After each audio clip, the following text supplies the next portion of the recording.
Some of us are highly motivated to help those in need, while others couldn't care less and vehemently object to giving money or volunteering time in the service of others. How many times have you avoided eye contact and walked away from a homeless person? How much junk mail requesting financial contributions from charities have you tossed in the trash without a second thought? How often have you been too busy to volunteer your time at a local church, school, or soup kitchen? If you are like many, the answer is frequently. Giving and helping estimates vary dramatically, but if you are like most people, you probably help others only by donating money. The majority of us donate to either religious or educational causes. Females, people over 65, and those with more formal education are most likely to volunteer, giving about 5 hours of time during an average work week. Conversely, some individuals devote their entire lives to helping others. First respondents, law enforcement officers, teachers, and healthcare workers often sacrifice their well-being and financial potential in the service of others. People with public servant and non-profit careers often make less money than they might earn working for lucrative corporations, but nevertheless, they willingly make career choices in the helping professions. Why are some people so generous with time and money and willing to engage in what psychologists call pro-social behavior, yet others ordain the thought of working for no pay or parting with their hard-earned cash?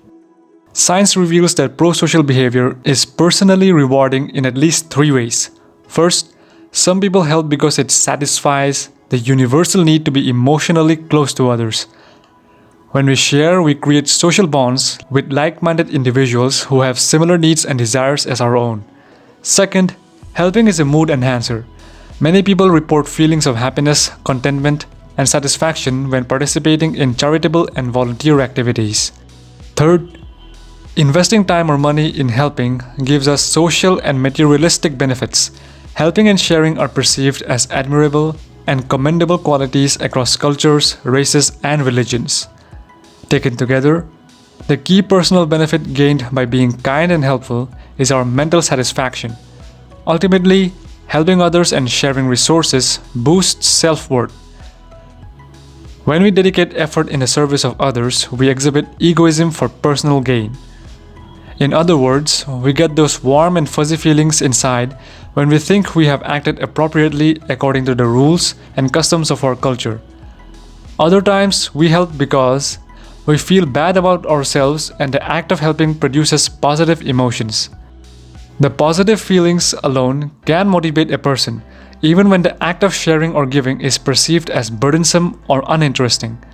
One reason you may object to lending a hand or giving money is that the need to feel good about yourself is satisfied in different ways. Not everyone needs an inflated ego, and some people genuinely have feelings of empathy for those less fortunate. Frequently, when individuals are contemplating assistance to others, they undergo a cost-benefit analysis, calculating the personal rewards of helping, as well as the psychological and physical drawbacks of offering help. If the emotional costs are deemed too high, such as when individuals feel overly threatened, insecure, or not personally accountable for offering help, they will be far less inclined to exhibit adaptive helping behavior. A robust field of research indicates when people are willing to offer help. First, people are much less compassionate and less inclined to offer assistance to others when part of a group in comparison to when alone. The infamous bystander effect accounts for ignoring the pleas of others in a crowd. Individuals help more when the psychological cost of helping is low and the need of the person needing help is considered to be substantial.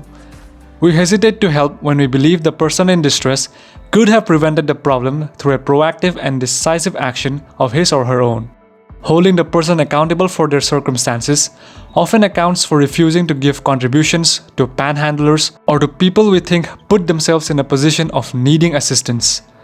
Unfortunately, willingness to assist others is also a function of many superficial associations between the helper and the person needing help, such as the perceived degree of physical, intellectual, racial, and gender similarities, as well as perceptions of in-group membership. We tend to help others that we think are like us. Much of the research on helping suggests that many altruistic behaviors, such as donating money, or sharing our personal resources are motivated by self-interest, how we see ourselves in relation to others, or an external standard of personal accountability. Next time you lend a hand, think about your motive and how a lack of support for others may be more of a function of a content ego, not unwillingness or the lack of financial ability. We all want to be good people. More specifically, we all want to feel that we are indeed good people. What then does that entail? Well, you may be saying to yourself at this very second, a good person always helps people in need, which I think I do any chance I get. This could be true, but sometimes we are more inclined to help in certain situations than others. This can be most explained in a lot of scenarios by the bystander effect. The bystander effect is something that a lot of people may have learned about or be familiar with. As a refresher, the bystander effect is when we don't give help or offer aid to someone because we believe someone else is likely going to. The obvious problem then arises. If everyone thinks this way and displaces their responsibility onto another person, no one will ever help anyone. Obviously, people help others, so this problem isn't just ubiquitous as theoretically it could be, but there is a good amount of research on why people help others and what prevents people from offering their assistance. Published by the Psychological Bulletin in 2011, finds that the presence of other bystanders will decrease the likelihood of someone providing aid to another. Fisher and colleagues denote that while the bystander effect is extremely common and many tragedies persisted because of it, bystander can also have the opposite effect and embolden people to act because they're under the spotlight of everyone watching. The motivation behind these actions may often be selfishly motivated because they could very well want to be seen as a hero and have everyone praise them, increasing their ego and sense of self-worth. The 5 steps in which the bystander effect could be counteracted by someone intervening in a situation to help someone else are: the person needs to notice that there is a critical situation that would require help. The person needs to perceive that a situation is an emergency. The person needs to develop a personal sense of responsibility to help. The person needs to believe they have the ability to help. The person needs to make the decision to help. So for example, let's say you see someone on the street that's getting beaten up and you're walking past. In order for you to help the person getting beaten, you need to notice this person getting beaten, perceive that this person needs your help, and feel like you need to help. Because let's say for the sake of example, you used to get beat up and you know what it's like to not have people help you when you need it.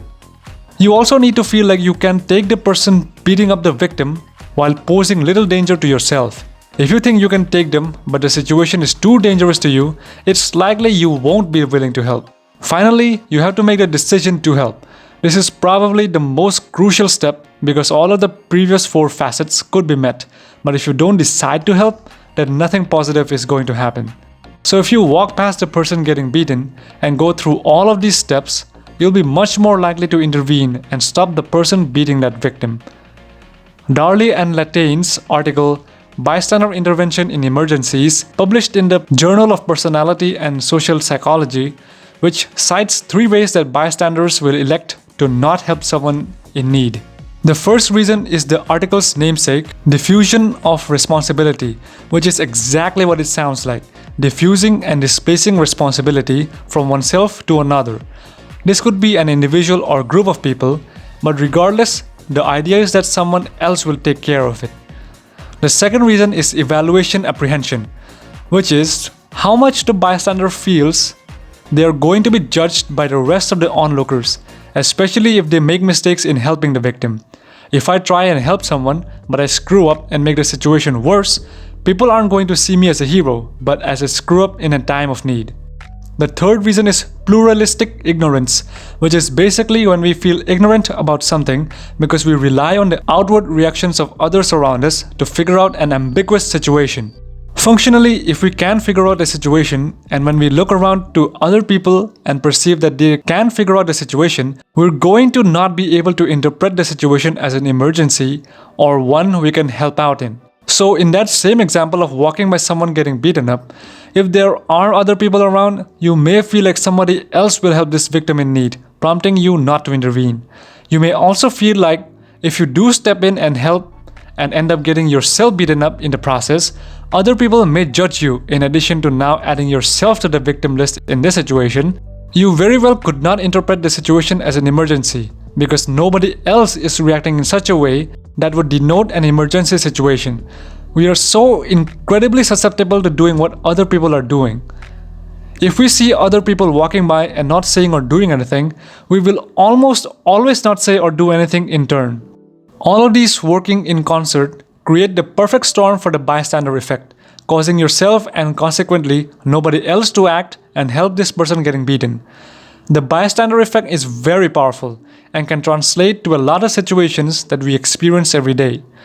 We are less likely to give money to homeless people or intervene in a shouting match or even pick up something someone else dropped while walking down a sidewalk, all because of the bystander effect. This phenomenon also exists in our over-connected online world. When everyone is always on their phones and social media, we are always in the public eye, which means that we are continually surrounded by the watchful eyes of others. In the age of the internet, everyone is constantly a bystander among billions of spectators. We are subject to scrutiny and praise them from everyone all the time whenever we post or sometimes don't post something.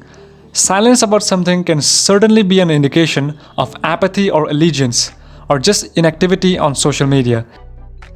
Due to the recent global crisis in the world, there were thousands of people who need help, and we are all bystanders of these events. There has been an overwhelming response, and people have been coming out of the woodwork to offer whatever kind of aid they can, be it financial or actually going to the sites to help evacuate people and do damage control. The people that do help will perceive these situations as emergencies, feel like they have a personal responsibility to act, and believe they have the ability to act in a positive way. Those who haven't helped largely believe they can't. They also could be apprehensive about failing to help adequately if they tried, like donating to the wrong organization or one of the many fake ones taking advantage of people in need. There is also the sense that plenty of other people are going to and have helped, making my contribution inconsequential. Pluralistic ignorance could be at play here. If people see the victims and think that because there are so many, it's not as big of a deal than it really is, but I doubt that's the case with all the live footage that we see every day. The biggest contributor to not helping during a disaster in a connected world, I think, would be diffusion of responsibility. This idea that someone else will help those in need can largely incentivize us to not send money or go out to help ourselves. When we're faced with a decision to help as a bystander, we are much more likely to do so when we feel like we can, should, and want to. Otherwise, we'll displace responsibility onto other actors or justify in our minds somehow that we shouldn't intervene in such an emergency. So if we truly want to be altruistic or just act in selfishness so everyone sees us as a hero trying to combat the bystander effect to help those in need, is something we need to do. There are definitely situations in which you shouldn't help as a bystander, especially if it poses imminent threat to your own safety.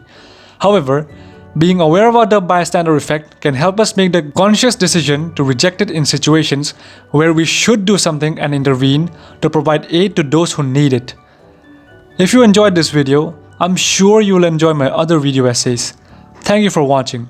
My name is I, and I'll see you in the next video. Bye.